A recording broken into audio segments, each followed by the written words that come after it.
Hola, hola, yo soy Joana nuevamente por acá para compartirles mi devocional. Pensando estos días que podía compartirles y vino a mi mente la historia de Jonás, sí, una historia muy conocida por muchos acerca de este profeta que huyó de la presencia del Señor. Voy a comenzar leyendo un poco en Jonás 1, es un libro muy pequeñito del Antiguo Testamento y solamente tiene 4 capítulos, ¿no? Pero recordando esta historia me dio mucha risa porque precisamente muchas veces nosotros somos Jonás. Muchas veces queremos huir de lo que Dios nos manda a hacer, ¿no? Pero vamos a leer un poco para llevarlo a contexto más o menos en lo que les estoy comentando. Y dice así Jonás en el capítulo 1. Dice, vino palabra de Jehová a Jonás, hijo de Amitai, diciendo, levántate y ve a Nínive, aquella gran ciudad, y pregona contra ella, porque ha subido su maldad delante de mí. Y Jonás se levantó para huir de la presencia de Jehová a Tarsis, y descendió a Jope. Halló una nave que partía para Tarsis, y pagando su pasaje, entró en ella para irse con ellos a Tarsis, lejos de la presencia de Jehová. Entonces, esta historia muy pequeña que tiene solamente 4 capítulos, nos habla de este personaje bien particular, a la cual yo pudiera, me permito compararme un poco, porque nosotros muchas veces somos así como él. Mientras Jonás estuvo en la barca, él pagó su pasaje en esta nave, perdón, él obviamente estaba huyendo de un mandato que Dios le había pedido. Usted tiene que ir a Nínive. Ah, pero el Señor se fue para Tarsis. Se desató una gran tormenta a consecuencia de que este señor había desobedecido una orden directa de Dios. Obviamente, él comienza la tormenta y los que estaban allí juntamente con él comienzan a preguntarse por qué razón esa tormenta eh, tan fuerte les ha estado pegando, les ha estado tocando esta nave. Y entonces todos comienzan a preguntarse y a echar suerte. Y de hecho, Jonás estaba dormido. Jonás se fue a dormir. Se fue de lo más tranquilo que ellos tuvieron que ir donde él y le decían, dormilón, levántate. Entonces le comenzaron a decir, comienza a orar, comienza a pedirle a tu Dios para saber si tiene misericordia y nos salva de esta tormenta. A raíz de esto, pues la suerte obviamente cayó sobre Jonás porque él era el causante de esta tormenta a consecuencia de su desobediencia. Entonces, básicamente, cuando ellos le comienzan a preguntar por qué razón está sucediendo esto, quién es él, entonces él le dice que él es hebreo y que definitivamente la única forma estoy parafraseando un poco, ¿no? Es con mis propias palabras lo que dice allí en la Biblia. Habla que Jonás le comenta que él es hebreo y que él simplemente ellos se dieron cuenta que estaba huyendo de la presencia de Dios, de su Dios, y él le pregunta, ¿qué podemos hacer para que esto se detenga? Y obviamente Jonás le dijo, pues si yo soy la razón, láncenme a mí al mar y esta tormenta se va a calmar.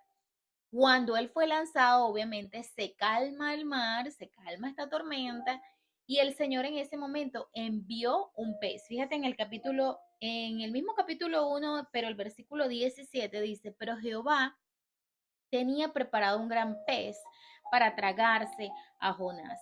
Y estuvo Jonás en el vientre del pez 3 días y 3 noches. Haciendo un paréntesis, estos 3 días y 3 noches estaba representando pues proféticamente los 3 días que estuvo muerto nuestro Señor Jesucristo. Entonces, y cierro paréntesis allí. Fue una profecía acá que representa pues en parte la obra de nuestro Señor Jesucristo, porque recordemos que la Biblia, la palabra de Dios es nuestro Señor Jesucristo, es la vida de Él, es proféticamente toda su vida, todo su ministerio y su venida, su reino que se va a establecer en algún momento. Y nosotros debemos estar preparados para eso.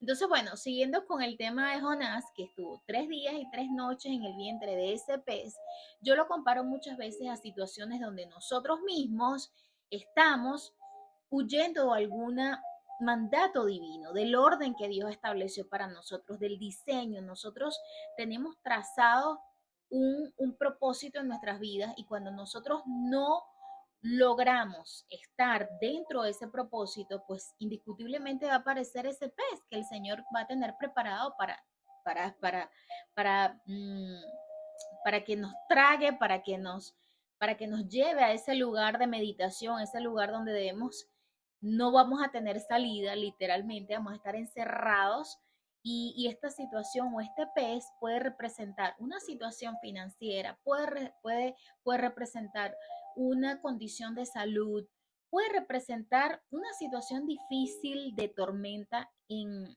la que nosotros mismos entramos y tenemos que estar en ese pez como consecuencia de nuestra desobediencia. ¿Por qué? Porque el Señor nos da un mandamiento, el Señor nos traza un diseño y nosotros estamos saliéndonos de él, así como Jonás, estamos huyendo de la presencia del Señor y comenzamos, o por lo menos en mi caso, comenzamos a pensar que nosotros podemos resolver ciertas situaciones. Por mucho tiempo, pues yo pensaba que yo podía involucrar al Señor en muchas áreas de mi vida, ¿ok? En mi familia, a nivel espiritual, pero inconscientemente pensaba que tenía que yo misma solucionar mis temas financieros. Entonces, en algún momento saqué al Señor y me alejé de la presencia de Dios sin querer. ¿Por qué sin querer? Porque yo estoy pensando que yo voy a solicitar, y esto tiene que ver un poco con, de repente, con el espíritu de orfandad, ¿no? Con este sentimiento de no sentirte realmente que tú eres hijo y que tú estás conectada con un padre que te va a proveer, pero como tú no lo ves, entonces es difícil nosotros creer que realmente el Señor nos va a ayudar a nivel económico y pues Él lo hace, Él lo demuestra.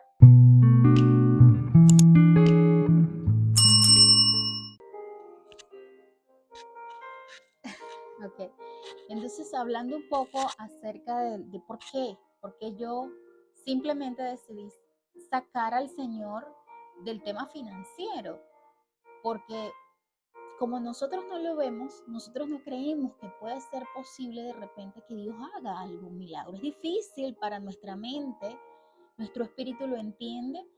Yo sé que el Señor es real, yo sé que Él ha hecho cosas maravillosas en mi vida, pero oye, si no trabajo no tengo dinero, ¿sabes?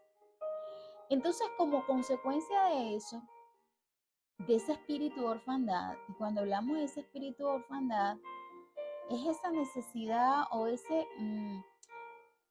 espíritu, ese vacío que se abre en nosotros y que nace a raíz de la separación que hubo en el jardín de Edén, donde Adán cae en pecado juntamente con Eva y obviamente estamos apartados del Señor. Entonces está esa necesidad, ese vacío, ¿no? Y aún cuando tienes una relación filial con tu padre físicamente, porque yo tengo el privilegio de tener un padre amoroso, un padre trabajador, proveedor, y, y la verdad que ha sido una figura paterna bien importante y bien fuerte en mi vida. Sin embargo, yo en un momento de mi vida, pues tuve que solucionar muchas cosas por mí misma a nivel financiero. Entonces, por esa razón, yo seguía en esa mentalidad de que yo, si no hacía algo, pues no iba a producir nada.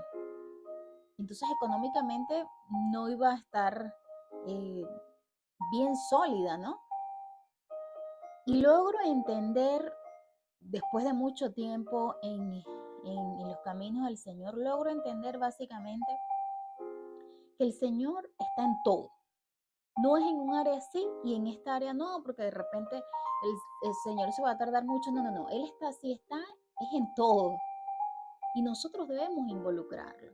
Cuando nosotros le permitimos al Señor que, que, que, que entre a nuestras vidas, que tome el control de cada área de nuestras vidas, tiene que ser pleno. No es en esta área sí, en esta área no. Porque entonces estamos siendo necios.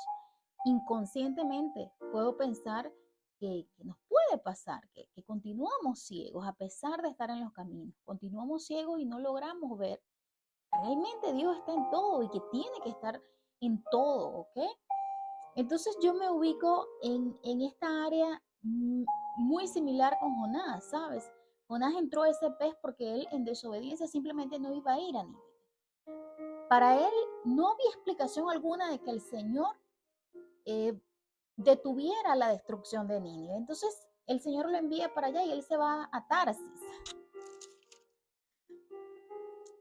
Él le dice, levántate y ve a Nínive. Ah, pues no, él se escapó y se fue a Tarsis.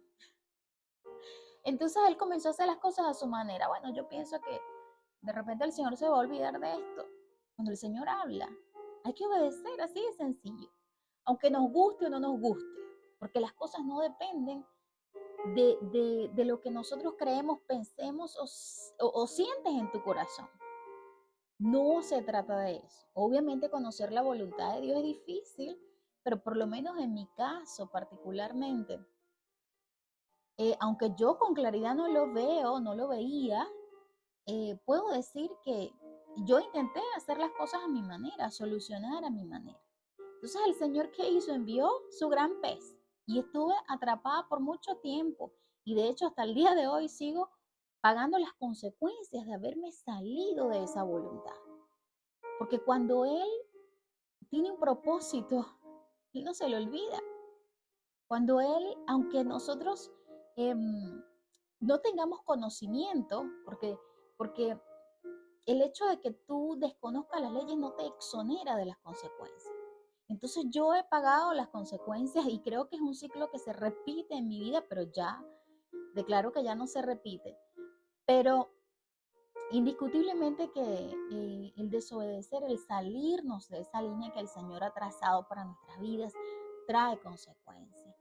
Sin duda alguna trae consecuencias. ¿Y cómo saber que tú estás en la línea? Pues tienes que preguntarle al Señor. Es en la intimidad del Padre. Es allí en el lugar santísimo, donde el sumo sacerdote, Yeshua, Jesús, nos ha permitido entrar. A través de su muerte, a través de su sacrificio, Él nos ha dado entrada al lugar santísimo al Señor. Entonces, yo los invito a que no seamos como Jonás, ¿no? Al final, este es un libro bien corto, tiene solo 4 capítulos, y al final me da mucha risa porque luego él obedece al Señor, el Señor pues le permite al pez que lo escupa, que lo vomite en tierra. Entonces Jonás entendió que él debía definitivamente pues ir y cumplir lo que el Señor le había pedido. Ir a Nínive y proclamar el arrepentimiento de esta gente. El Señor retiró su juicio en ese momento, pero en unos libros más adelante pues se puede ver que la destrucción de Nínive al final se sucedió, pero ese es otro tema. Ahora, a mí me da mucha risa en el capítulo 4, porque él dice, entonces dijo Dios a Jonás, tanto te enojas por la calabacera. Y él respondió, mucho me enojo hasta la muerte. O sea, Jonás estaba sumamente enojado por la decisión del Señor de no traer juicio sobre Nínive, porque la gente se arrepintió, todo el pueblo se arrepintió. Entonces, y dijo Jehová, tuviste tu lástima de la calabacera, en la cual no trabajaste, ni tú la hiciste crecer, que en espacio de una noche nació y en espacio de otra noche pereció. Y no tendré yo piedad de Nínive, aquella gran ciudad donde hay más de 120,000 personas que no saben discernir entre su mano derecha y su mano izquierda, y muchos animales. Sí, el Señor siempre tiene un propósito. El Señor lo hace a su manera. Es su voluntad, es su palabra, es su forma de ser. Y yo he aprendido durante todo este trayecto con Él que su voluntad siempre es buena, es agradable y es perfecta. Que no es fácil entenderla, que no es fácil aceptarla y no es fácil ni siquiera ver con claridad todo lo que Él está haciendo. Pero sin duda, si seguimos buscando, si seguimos escudriñando, si seguimos guiándonos por su voz, por su voz, que es la voz y lo que encontramos en su palabra. Esta es su voz. Si queremos escucharlo, si queremos entenderlo, esta es la ruta para escucharlo y entenderlo. Y allí, entrar a ese lugar secreto, entrar en ese lugar donde nos va a enseñar en una intimidad con Él, qué es lo que Él quiere de nosotros, qué podemos hacer, de qué manera lo vamos a hacer, para no seguir huyendo y encontrándonos con ese gran pez que nos deja estancados en alguna situación, que no nos permite avanzar y que nos lleva pues a buscarlo más, que nos lleva a pensar, a meditar. Entonces, bendito sea el pez, bendito sea la situación financiera que se presente delante de nuestras vidas cuando estemos equivocados. Que siga Dios ayudándonos a acercarnos a Él, ayudándonos en este trayecto de vida que tenemos. Tú y yo llegamos a esta tierra con un propósito. Tú y yo tenemos un propósito, una misión que cumplir. Tenemos un nombre escrito. Así que preguntémosle al que todo lo sabe. Preguntémosle al Creador. Pregúntale a tu Padre, que Él sabrá cómo responderte. Hasta luego. Espero que esto sea de bendición y nos estamos viendo. Bye bye.